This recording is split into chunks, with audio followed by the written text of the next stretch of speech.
en la palabra de Dios hay poder. ¿Cuántos dicen amén?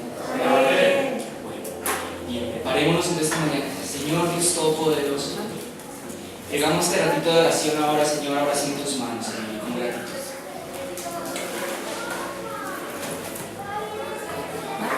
Señor precioso, toma nuestros pensamientos, toma nuestras mentes, toma nuestras conciencias en esta mañana, para poder recibir solamente y únicamente lo tuyo, Señor.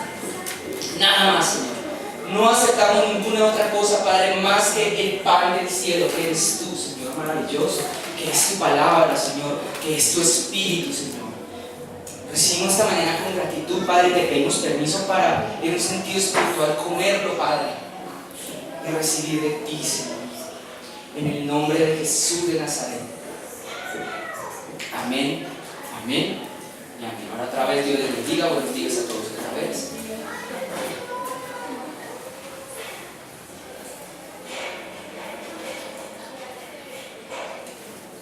Muchas gracias. Yo quiero pedirles por favor que me acompañen al libro del profeta Joel.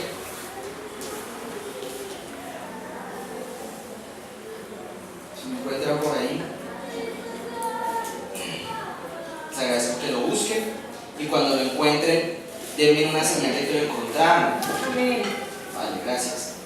El libro del profeta Joel. Capítulo 1, porque es muy cortito.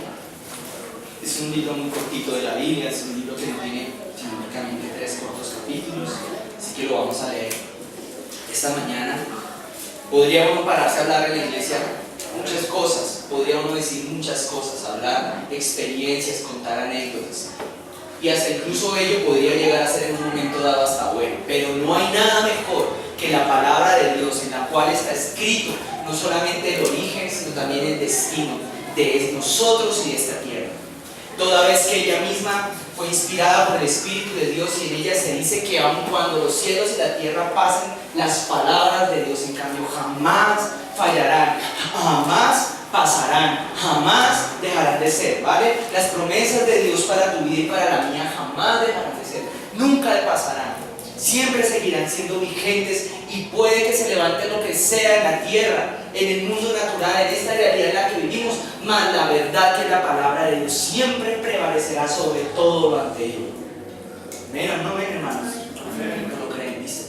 Yo escuchaba hace varios años una palabra de un hombre, a través de un hombre de Dios, y explicaba algo tan cierto y tan certero, y es que la palabra de Dios misma, o más bien a veces en muchas ocasiones está como en conflicto con las circunstancias y con la realidad en la cual nosotros estamos inmersos.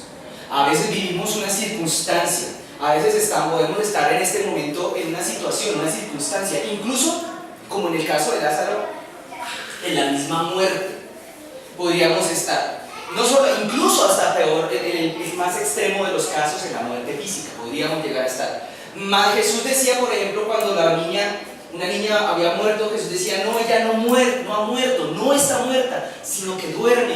Y muchos de los que estaban en aquella casa cuando entró Jesús se burlaban de él y no creían, porque decían, ay, por Dios, ya lleva días muerta, ya lleva rato muerta, ¿cómo vienes a decirnos que no está muerta, sino que duerme? Y en esa historia, ¿quién estaría acaso diciendo la verdad? ¿Aquellas personas o Jesús? Pues Jesús dijo que Él era la verdad. Y si Jesús es la verdad, cuando alguien está muerto y Jesús dice que no está muerto sino que duerme, esa circunstancia inmediatamente cambia. La muerte se convierte inmediatamente en sueño. Es como si la niña, por las palabras de Jesús, hubiera dejado de estar muerta, porque aun cuando la realidad sea una cosa, cuando Jesús habla algo, esa realidad se transforma inmediatamente, porque la verdad es Él. Y la verdad es la palabra de Dios a sí mismo. La verdad está escrita y está dictaminada en el mundo espiritual, no en el natural. El natural tan solo es una consecuencia. Lo que estamos viviendo, lo que somos, lo que tenemos, hasta estas cosas físicas que podemos ver y tocar y tener en nuestra posesión el día de hoy, son una consecuencia de lo que hay en el mundo natural. Son una consecuencia de lo que hay en el mundo espiritual, una consecuencia natural de lo que hay en el mundo espiritual. Entonces no importa cuál sea la circunstancia en la cual nosotros inmersos estemos en este día, o lo que hayas pasado, o por lo que vengas a pasar el día de mañana, no importa lo que esté sucediendo, no importa, lo que importa realmente, lo que realmente interesa, según el Señor Jesucristo, es cuál sea la verdad respecto de eso. Porque la realidad muchas veces es mentira. La realidad muchas veces es falsa. Es una ilusión, hermanos, para hacerme entender. La verdad está en oposición, en contradicción, en muchas ocasiones en contra de la realidad. Y si la realidad te dice una cosa y la verdad te dice otra, está en ti y en mí el poder de decidir a cuál de las dos nosotros vamos a creer, de cuál de las dos nosotros nos vamos a asir. Dios requiere en este tiempo, hermanos, de nosotros mismos, seres humanos menos realistas y más verdaderos, menos realistas y más creyentes de la verdad que está en la palabra de Dios.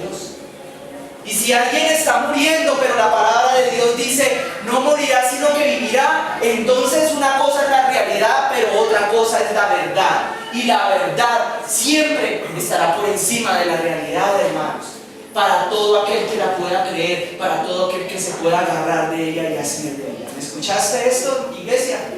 ¿Puedes decir amén? Bueno, libro de Joel, capítulo 1.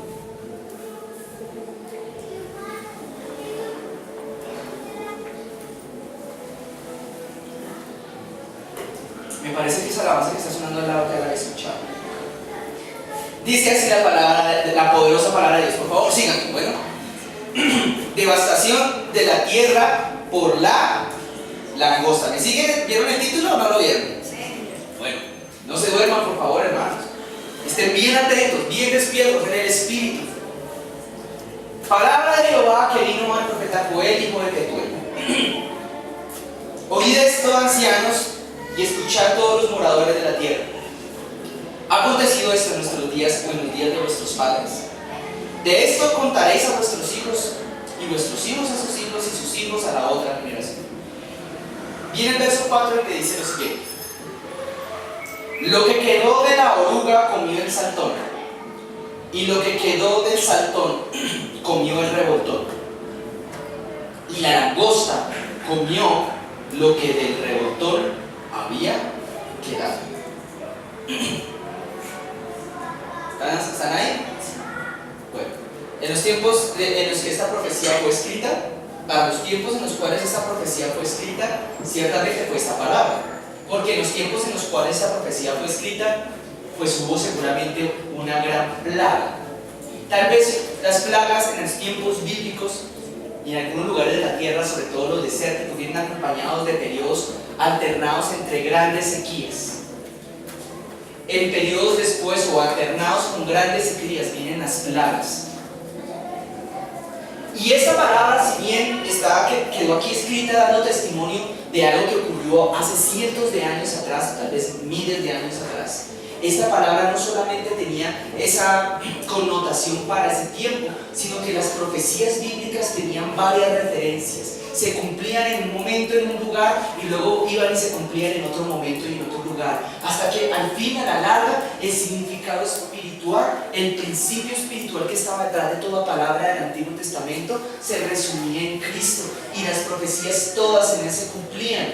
Y nosotros, siendo cristianos, siendo lavados con la sangre de Jesús, venimos también siendo herederos de las promesas del Antiguo Testamento para el Señor Jesucristo, y en consecuencia aquellas profecías que se hablaron en tiempos antiguos tienen un asidero también en estos tiempos modernos para cada uno de nosotros. ¿Escucharon eso? Entonces el profeta Joel estaba contando que hubo una devastación, o no el profeta, Dios a través del profeta, hubo una devastación a través de una plaga que cuenta ahí. Y dice que empieza contando que hubo una oruga dice acá, o más bien dice que lo que quedó de la oruga, o sea que primero apareció una ¿qué? ¿Me siguen o no? Una oruga. ¿Qué es lo que ve ahí? Eso, síganme ahí. Apareció primero una oruga, o sea empezó a aparecer gusano. ¿En qué? Pues muy probablemente en lo que se estaba cultivando, en aquello que se estaba sembrando, ¿vale?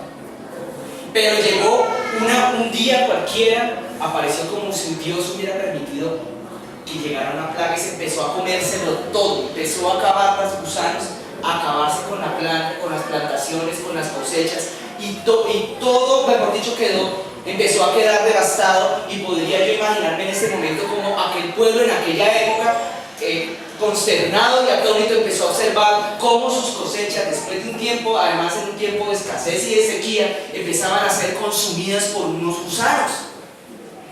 Y luego entonces dice que lo que dejaron esos gusanos llamados oruga, pues que le llamamos oruga porque son unos gusanos, son larvas, lo que dejan esos gusanos se lo comió después una cosa que se llamaba el saltón. ¿Sí lo vieron ahí? ¿Sí lo vieron o no lo vieron? Bienes. Ahora, nosotros, ¿por qué tal vez Dios nos quiere hablar en esta mañana de eso? ¿Por qué el Espíritu de Dios en esta mañana nos quiere hablar de estas cosas? Porque esto es un símbolo, o más que un símbolo, tiene un significado espiritual de algo que nosotros podríamos llamar como la ruina. La ruina. Muchas veces nosotros podríamos estar siendo pobres, pero ser ricos espiritualmente, llenos de riqueza espiritual. Pero hay otras ocasiones en las cuales trabajas y todo se te va como en saco roto, todo se va por entre un tubo, todo se te cae. Vienen quizás épocas en las que haces y trabajas y recoges y te esfuerzas, pero de un momento a otro como que llegará la oruga. Llegará como cuando llega la oruga, todo de un momento a otro se empieza a acabar. Y lo que queda de la oruga, luego pasa un día un problema y luego al día siguiente viene otro problema peor. Como alguien que le pasó una vez en mi familia, que se compró un carro y el carro venía con un problema terrible, se gastaron un montón de plata solucionando el problema y resulta que después el carro tenía otro problema en el motor terrible, se gastaron otro montón de plata, fueron a venderlo y estaba el problema con la cilindra, otro montón de plata que arreglar. Eso es como cuando llega la oruga, que te pasa una cosa y luego vuelve y pasa otra, y luego pasa otra, y luego pasa otra, y luego pasa otra, y otra, y uno dice, pero Dios mío, ¿qué está pasando? Porque lo que cuando ya dejó la oruga, por fin acabó la oruga y quedó saciada, entonces aparece una criatura, ¿me escuchas? Que le llaman Satón, que es una criatura según la creencia, o más bien la sabiduría o el conocimiento de la época, de aquellos en los tiempos en los cuales la Biblia fue escrita, que se entendía que era una criatura que procedía de la oruga, o sea, como que la oruga evolucionaba, ¿entienden? La oruga evolucionaba, es una palabra para dar a entender que ocurría, como nosotros lo que entendemos hoy en día, el proceso de la metamorfosis, como que el animalito se agranda, ¿me entienden? Empieza a cambiar su forma, empieza a coger como colorcitos, empieza a salirle las patas más feas, más largas. ¿Me hago entender? Entonces queda la oruga, dejó la oruga y luego aparece el saltón. Pero luego el saltón, después de que lo que se come el saltón queda saciado, entonces dice que lo que dejó el saltón se lo come el siguiente, que dice el revoltón, que en términos prácticos, todos son la misma criatura, sino que va cambiando en su aspecto a medida que se va desarrollando, ¿me entienden? Porque así a veces es la ruina, así a veces son las maldiciones. En particular esta que está acá, que es una maldición muy de orden, por ejemplo, económico, por ejemplo. Y luego el revoltón, ¿cuál sigue? Luego cuando el revoltón queda saciado, lo que deja el revoltón se lo come finalmente la langosta. No sé si ustedes han escuchado hablar de ese tipo de plagas. Vuelvo y digo, se asocian a periodos muy largos de sequía, alternados de pronto con algo de lluvia, y periodos muy largos de sequía aparecen. Y hoy en día la ciencia habla un poco de que esta criatura, emparentada con el saltamontes, pero sufre un cambio genético, o más bien está programada genéticamente para sufrir una especie de transformación, una especie de metamorfosis diferente solo en tiempos muy prolongados de sequía, y se empiezan a multiplicar de una manera frenética. Pasan por esas 4 etapas que bíblicamente aquí acabamos de ver, si se sucede. Y cada etapa es más voraz que la anterior, cada etapa es más voraz para acabar con todo, para comérselo todo.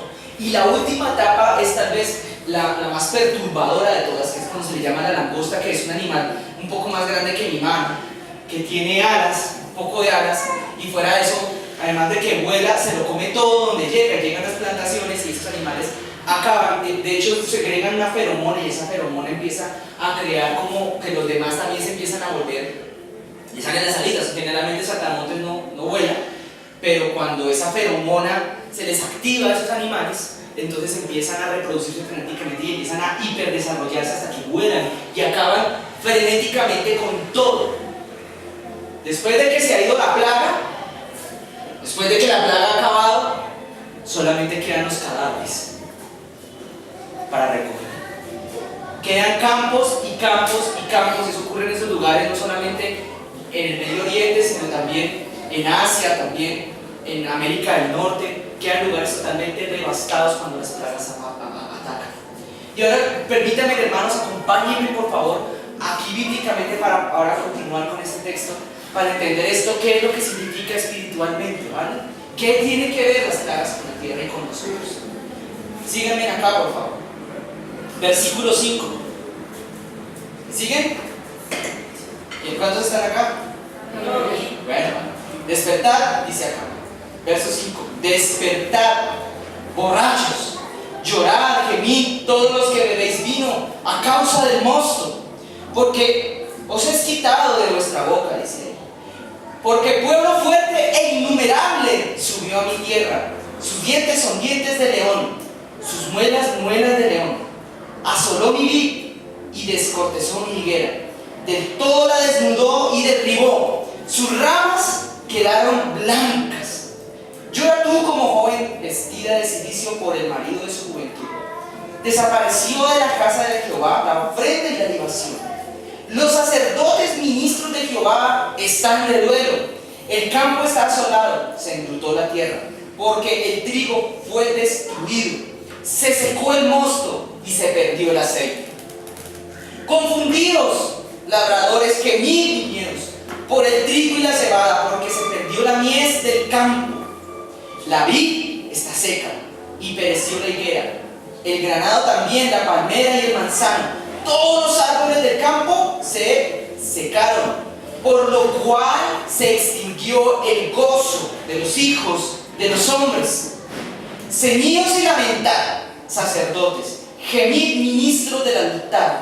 Venid, dormid en cilicio, ministros de mi Dios, porque quitada es de la casa de vuestro Dios la ofrenda y la libación. Todo esto es un lamento profético.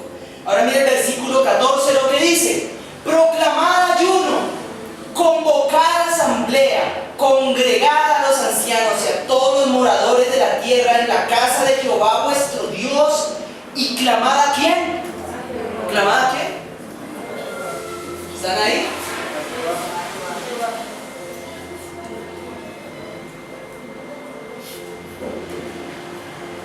Cuando viene una sequía sobre nuestras vidas, cuando viene una plaga sobre nuestras vidas, dice la Biblia en otra parte que no hay maldición que venga sin causa. No existe maldición que venga sin causa. Incluso hay personas que en medio de su falta de conocimiento de las cosas espirituales, ya la intuición les dice: me está pasando algo, yo creo que fue que me hicieron brujería. Y algunos, entre los cuales unos pocos yo he podido conocer, van y consultan al brujo, y el brujo les dice: a ver, déjeme ir a su casa. Van a la casa y revisan y miran por allá un mueble y vean, aquí hay un muñequito. Eso es lo que le estaban haciendo. Algunos de los brujos son los que meten el muñequito ahí mismo, obviamente, pero el cuento está en que se meten las personas cuando ocurre un desierto, una temporada de sequía, una temporada de plaga, una maldición. Uno empieza a notar que todo se le acaba, que todo se está yendo, que todo se está acabando. Entonces como que dicen: algo me pasó, y van y consultan al brujo. Muchos lo hacen. Otros en cambio dicen: no, esto no es obra de brujería, bueno, seguramente es que algo me pasó, es que alguien me lanzó algo, alguien me dijo algo. Y muchas personas siempre tratan de encontrarle una explicación a las cosas. La Biblia vuelve y repite y dice: no hay maldición que venga sin causa. No vamos a buscar el texto en este momento, pero no existe maldición que venga sin causa. Y aquel que maldice es el mismo que bendice en la Biblia. Las principales bendiciones provienen de Dios, pero la Biblia declara que las principales maldiciones también salieron alguna vez de la boca de Él. Y eso sí sonaba un poco más exótico quizás para un oído que es más nuevo en las cosas de Dios, como lo fui yo en mi momento. ¿Cómo así que Dios maldice? Pues he aquí que la Biblia enseña que cuando los seres humanos empiezan a transgredir normas o leyes o principios espirituales, ya desde el pasado ha sido lanzada y decretada una palabra de maldición hacia el ser humano que haga tales cosas.